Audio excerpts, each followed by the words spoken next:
సంజన, ఈవిడే డాక్టర్ కస్తూరి. హలో. మీ గాయాలు చూపించండి. Come doctor.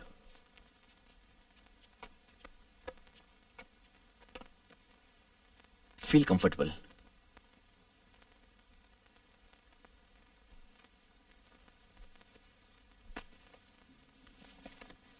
ఇది చూడండి. Oh my god. ఇది కూడా. ఇది చూడండి. I can't believe this. Oh my god. చూసారా డాక్టర్? అవునవును. ఇంకెక్కడైనా?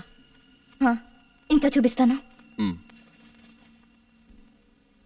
చూడండి. So sad. ఇది కూడా చూడండి. Okay doctor, good day. Okay రండి. సో ఇవి నిజంగా గాయాలేనా కాదంటారా? ఆఫ్ కోర్స్ నిజమైనవే. నేను ఒప్పుకుంటాను మీరు చాలా గాయపడ్డారని. అయితే ఈ గాయాలన్నీ నేను చేసేవి కాదు కదా? సంజన గారు, నేను మిమ్మల్ని అనుమానించట్లేదు. అలాగే మీరు ఈ బాధని నిజంగానే అనుభవించారని నేను మనస్ఫూర్తిగా నమ్ముతున్నాను. కానీ బీయింగ్ ఒక డాక్టర్ ఇదంతా ఒక ఆత్మ చేసిందంటే, ఏదైనా దయ్యం చేసిందంటే మాత్రం నేను నమ్మలేకపోతున్నాను. అంటే ఈ గాయాల గురించి మీరేమంటారు డాక్టర్? వీటిని కూడా నేను ఇమాజిన్ చేసుకుంటున్నానా? లేదు లేదు, మీరు ఊహించుకోవడం లేదు. ఇవి నిజమైన గాయాలే.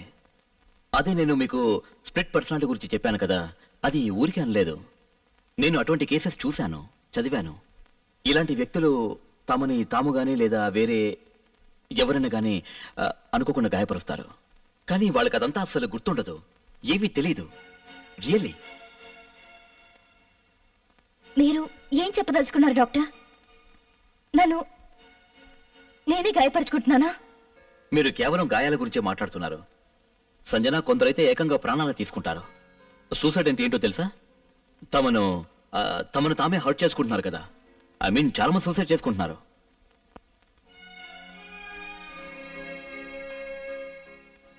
నాకు తెలుసు డాక్టర్, మీరు ఈ విషయాన్ని తిప్పి తిప్పి ఇలాగే జస్టిఫై చేయడానికి చూస్తారని. ఎందుకంటే నేను మానసికంగా గాయపడ్డాను, దాంతో స్ప్లిట్ పర్సనాలిటీ కూడా. Sanjana garu. Anyway, thank you very much. Oh Sanjana garu, please listen to me.